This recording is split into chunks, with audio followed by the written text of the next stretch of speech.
नमस्कार दोस्तों, मैं सुनील कुमार आपका स्वागत करता हूं आपके अपने चैनल क्या ऐसा होता है में।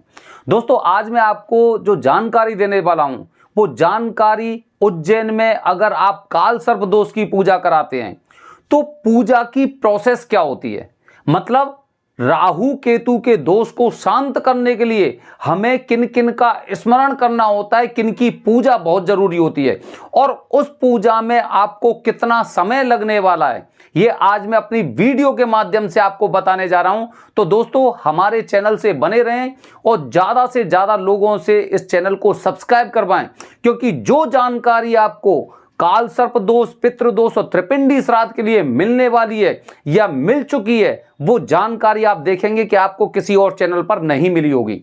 तो दोस्तों, जब भी हम काल सर्प दोष की पूजा करने के लिए जब हम उज्जैन जाते हैं, उज्जैन महाकाल की नगरी, तो दोस्तों सबसे पहले तो हम बहुत अच्छी तरह से जानते हैं, हमेशा जिस उद्देश्य के लिए, जिस संकल्प के लिए हम पूजा करते हैं, उससे पहले हम अपने घर से अर्जी लगाते हैं। ठीक है, अर्जी लगने के पश्चात जब हम उस स्थान पर पहुंच जाते हैं, जैसे कि हमें उज्जैन में पूजा करनी है, हम महाकालेश्वर मंदिर पहुंच जाते हैं, तो महाकालेश्वर के पास वो अर्जी हमारी पूरी होती है। फिर उसके पश्चात पूजा होती है। पूजा होने के पश्चात वो आशीर्वाद लिया जाता है, मतलब आपको द्वारा से आपको महाकाल बाबा के दर्शन करने होते हैं। जब महाकाल बाबा के दर्शन आप कर चुके होते हैं, उसके पश्चात आपको काल भैरव के दर्शन करना बेहद जरूरी होता है, बेहद जरूरी। बताया ना आपको, पहले भी मैंने अपने वीडियो के माध्यम से बताया है, काल भैरव मतलब भैरव बाबा होते हैं, वो एक तरह से कोतवाल होते हैं। भगवान शिव ने उन्हें कोतवाल का पद दे रखा है। और दोस्तों, एक चीज और बता रहा हूं, बेहद महत्वपूर्ण बात बता रहा हूं आपको, कि मंदिर परिसर में अगर आप गर्भगृह के गुरुजी के माध्यम से अगर कोई पूजा कर रहे हैं, तो आप ये मान लो, आप आंख बंद के उससे भरोसा कर सकते हैं कि आपकी पूजा सफल होने वाली है।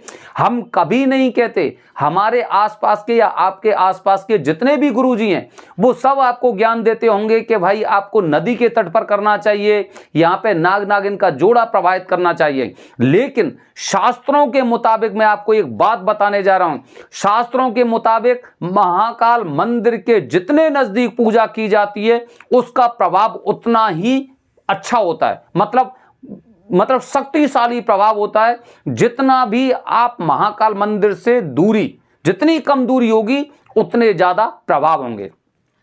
तो दोस्तों, काल सर्प दोष, जब कुंडली में काल सर्प दोष होता है, मतलब आप समझ रहे हैं कि राहु और केतु के बीच में सारे ग्रह, अब वो सारे ग्रह अपना अच्छा परिणाम भी आपको नहीं दिखा रहे हैं, नहीं दिखा पा रहे हैं, क्योंकि उन ग्रहों को बंदी बना लिया है, राहु और केतु ने बंदी बना लिया है। तो दोस्तों, राहु केतु ने जब आपके सारे ग्रहों को बंदी बना लिया गया है, तो कहते हैं ना, जैसे कि अगर कोई एक इंसान अगर जेल में चला जाता है, तो उससे पहले काफी फॉर्मेलिटी होती है, तभी वो जेल से बाहर आएगा। इसी तरह से जब आपके ग्रहों को बंदी बनाया गया है, तो आप देखिए कि वो राहु केतु अपने प्रभाव को कब खत्म करेंगे, कौन कौन सी हमें पूजा करनी पड़ेगी, कितनी देर की पूजा होगी और किन किन देवी देवताओं की पूजा होने वाली है, ये आपको समझने का प्रयास करना चाहिए और आपको जानकारी होनी चाहिए। क्योंकि आपकी कुंडली में काल सर्प दोष है और आपको पूजा करानी है, तो आपको इस बारे में भी जानकारी होनी चाहिए कि मैं उज्जैन में पूजा कराने जा रहा हूं, तो मेरे जो गुरुदेव हैं वो कौन सी पूजा करने वाले हैं। तो दोस्तों, पूरा वीडियो देखिए, आपको जो ये जानकारी मिलने वाली है ना, कोई और चैनल पर अगर आपको मिल जाती ना, तो आप कह देना कि सुनील जी, ये जानकारी तो पहले से ही मुझे मिल चुकी है या फिर किसी और चैनल के माध्यम से मिल चुकी है। एक एक बात बताऊंगा कि कौन कौन से देवी देवता की आप पूजा करने वाले हैं, कितने समय में आपकी पूजा चलने वाली है और कितनी देर तक वो पूजा होगी। दोस्तों, जब राहु केतु का असर कुंडली में होता है, काल सर्प दोष होता है, तो सबसे पहले जो प्रथम देवता होते हैं वो होते हैं भगवान गणपति। भगवान गणपति का पुण्यावाचन वंदना होती है, पुण्यावाचन वंदना। जब हम उज्जैन में पूजा करने जा रहे हैं काल सर्प दोष निवारण की, तो सबसे पहले प्रथम देवता गणपति भगवान की हम पूजा अर्चना करते हैं। और यह पूजा अर्चना ऐसी होती है जो एक उद्देश्य के लिए 6 महीने के अंदर रिपीट नहीं कर सकते आप, मतलब इस पूजा को दोबारा नहीं कर सकते। पुण्यावाचन वंदना भगवान गणपति की जो पूजा होती है वो करीब 30 मिनट का समय लगता है आपको उज्जैन में इस पूजा को विधि विधान करने में। सबसे पहले प्रथम देवता भगवान गणपति की पूजा, करीब 30 मिनट का समय आपको लगने वाला है जब आप काल सर्प दोष की पूजा करते हैं। ठीक है, अच्छा, इसके बाद जब आपने भगवान गणपति की वंदना कर ली, भगवान गणपति की वंदना शुरुआत में करने का मतलब तो आप जानते हैं कि हम अपने उद्देश्य को कामयाब होना चाहते हैं, हम अपने उद्देश्य को कामयाब करना चाहते हैं। तो भगवान गणपति की जो इस तरह से वंदना की जाती है ना, मतलब ये मान लो कि आपकी पूजा सफल होने वाली है, मतलब आपका उद्देश्य पूरी तरह से सफल होने वाला है। अच्छा, इसके पश्चात जब भगवान गणपति की पूजा होती है तो दूसरे देवता होते हैं आपके कुल देवता या कुलदेवी। कुलदेवी और कुल देवता का दोनों का पूजन किया जाता है। ये पूजन करीब 10 मिनट का समय लेता है, मतलब दोनों पूजा को मिला के आपको अब 40 मिनट के होने वाले हैं, आपकी पूजा को 40 मिनट होने वाले हैं। कुल देवता की पूजा, कुल देवी की पूजा उतनी जरूरी होती है जितना हम किसी और पूजा को करते हैं। आपने देखा होगा जब आपके घर में कोई मांगलिक कार्यक्रम होता है या फिर आपके घर में कोई शादी होती है तो सर्वप्रथम कुल देवता की पूजा की जाती है। इसीलिए कुल देवी कुल देवता की पूजा ये बहुत जरूरी होती है, जो काल सर्प दोष निवारण के लिए एक दूसरे नंबर की पूजा होती है। अच्छा, तीसरे नंबर पर जो पूजा होती है उसे बोलते हैं नांदी श्राद्ध। नांदी श्राद्ध मतलब पितरों का स्मरण। अब ये देखिए, भगवान गणपति की पूजा की, उसके बाद कुल देवता की पूजा की, कुल देवी की पूजा की, उसके बाद हम अपने पितरों का स्मरण कर रहे हैं, पितरों का स्मरण। अच्छा, इसमें ये पूजा भी करीब 10 मिनट के आसपास की होती है, 10 से 20 मिनट का इसमें समय लगता है। पितरों के स्मरण में करीब 10 से 20 मिनट का इसमें समय लगता है। इसमें महिलाओं को ये पूजा नहीं करानी चाहिए। मतलब जब भी काल सर्प दोष किसी महिला पे होता है तो गुरुजी होते हैं, वो गुरुजी इस पूजा को नहीं करते हैं। ठीक है या फिर वो लड़के जिनके पिताजी जीवित हैं उन्हें भी ये पूजा नहीं करनी चाहिए। इसे नांदी श्राद्ध बोला जाता है। महिलाएं, लड़कियां नहीं करती, और जिन लड़कों के पिताजी जीवित हैं, जिन पुरुषों के पिताजी जीवित हैं, उनको भी ये पूजा नहीं कराई जाती है। करीब 10 से 20 मिनट की होती है। मतलब ये देखिए कि राहु केतु के प्रभाव को खत्म करने के लिए हम कौन कौन से स्टेप जा रहे हैं। पहले भगवान गणपति की पूजा की, फिर कुल देवी कुल देवता की पूजा की, उसके बाद नांदी श्राद्ध कर रहे हैं, और उसके बाद हम भगवान शिव जी की पूजा अर्चना करते हैं। मतलब एक तरह से हम बताएं आपको कि जो पूजा के मुख्य देवता होते हैं, पूजा के मुख्य देवता मतलब भगवान गणपति की, कुलदेवी देवता की, उसके पश्चात हम पूजा कर रहे हैं, नांदी श्राद्ध कर रहे हैं, मतलब पितरों का स्मरण कर रहे हैं। और इसके पश्चात हम जो हमारे जो मुख्य देवता हैं, इस पूजा को करने का उद्देश्य हमारा कौन सा है, मतलब राहु और केतु। तो ये पूजा राहु की शांति के लिए पूजा की जाती है, केतु की शांति के लिए पूजा की जाती है, और उसके साथ ही 9 नाग की भी पूजा होती है। 9 नाग की पूजा होती है इसमें। तो मुख्य देवता मतलब हमारी पूजा का उद्देश्य था राहु केतु से शांति, मतलब काल सर्प दोष से शांति।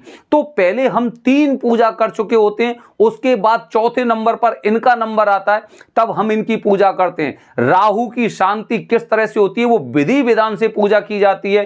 केतु की शांति की जाती है, और उसके पश्चात 9 नाग की पूजा की जाती है। नागों के राजा तक्षक की भी इसमें पूजा की जाती है।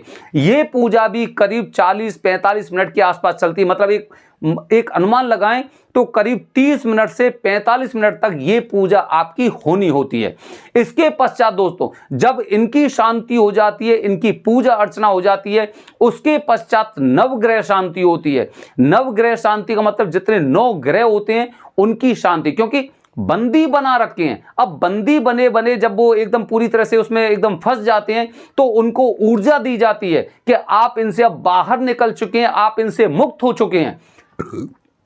ठीक है, तो इसीलिए उनको द्वारा से जगाया जाता है कि आप अपनी शक्ति में आइए, और इस बालक को जो इसकी पूजा कराने वाले हैं उनको शक्ति प्रदान करिए, जिससे कि जो भी इनके कार्य नहीं बन रहे थे वो कार्य इनके बने। इसीलिए उनको शक्ति दी जाती है। जैसे कि आपने देखा होगा जब हनुमान जी महाराज समुद्र को लांघने वाले थे, तब जो वहां पे जामवंत थे, जामवंत ने उनकी शक्ति का स्मरण करवाया था, उनकी शक्ति का स्मरण करवाया था कि आप अपने आप को इतना छोटा मोटा मत समझिए। आपके अंदर वो शक्ति है कि ना आप तो आग में जल सकते हैं, ना आप पानी में डूब सकते हैं, हवा आपका, वायु आपका कुछ नहीं कर सकती, और आपके अंदर इतनी शक्ति है कि आप जन्म मरण से रहित हैं।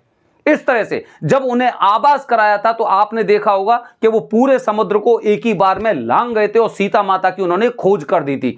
इसी तरह से इन जो नवग्रह होते हैं, नवग्रह को इनकी शक्ति को याद दिलाया जाता है, इनकी अर्चना की जाती है, इनको बल प्रदान किया जाता है शक्ति के माध्यम से, पूजा के माध्यम से, जिससे कि काल सर्प दोष से ये एकदम उसकी बंदी ग्रह से छूटने के पश्चात अपना शुभ प्रभाव दिखा सकें, अपना शुभ प्रभाव दिखाने के पश्चात लोगों को फायदा पहुंचा सकें। ये इस तरह से 5 पूजा होती हैं काल सर्प दोष में, ये 5 पूजा होती हैं, तब कहीं जाके काल सर्प दोष से मुक्ति मिलती है, काल सर्प दोष की शांति होती है। हालांकि इसके पश्चात हवन भी बेहद जरूरी होता है और जो आरती होती है वो भी बेहद जरूरी होती है। तो दोस्तों, मैंने आज अपनी वीडियो के माध्यम से मैंने आपको बताया है कि काल सर्प दोष की शांति कोई आसान नहीं है। पहले 30 मिनट भगवान गणपति की पुण्यावाचन वंदना, फिर करीब 10 मिनट का जो कुल देवी कुल देवता की पूजा, उसके बाद नांदी श्राद्ध, वो भी करीब 10 मिनट के और 10 से 20 मिनट का होता है। उसके पश्चात आपके मुख्य देवता की पूजा होगी जिसमें राहु, केतु और 9 नाग की पूजा होती है, जो करीब 30 से 45 मिनट तक का समय लगता है। उसके पश्चात नवग्रह शांति होती है, वो करीब 10 से 20 मिनट की होती है। उसके पश्चात हवन और उसके पश्चात आपकी होती है आरती। ये होता है काल सर्प दोष पूजा की विधि पूरी, जो उज्जैन में महाकालेश्वर मंदिर में की जाती है। हमेशा ध्यान रखें दोस्तों, बिना मुहूर्त के घर से ना निकलें। हमेशा पूजा कराने से पहले मुहूर्त का आपको ज्ञान होना चाहिए, और जो वहां के जो पुरोहित बताए गए हैं उनके माध्यम से जब आप पूजा करते हैं ना, देखो पूजा सस्ती करने वाले बहुत लोग हो सकते हैं। आप जिससे भी पूजा कराना चाहते हैं उससे पूछिए पूजा की दक्षिणा कितनी है, वो हो सकता है आपको 2100-3100 बताएगा। उससे पूछिए नहीं मुझे पूरा विधि विधान से पूजा करनी है, वो अपने आप पैसे बढ़ाएगा, वो बताएगा नहीं 4100 में कर देंगे, नहीं मुझे और भी अच्छी पूजा करनी, चलो ठीक है आपका हवन भी कर देंगे, आपकी पूजा 6000 में हो जाएगी, 7000 में।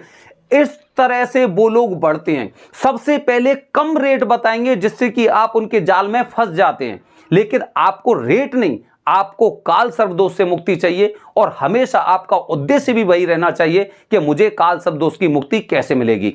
दोस्तों, अगली वीडियो में आपको बताने जा रहा हूं कि जो उज्जैन में पूजा करीब 2 घंटे के आसपास की होती है काल सर्प दोष की, वही पूजा त्र्यंबकेश्वर में करीब 3 से 4 घंटे की कैसे होती है। बने रहिए हमारे चैनल के साथ दोस्तों। हर हर महादेव।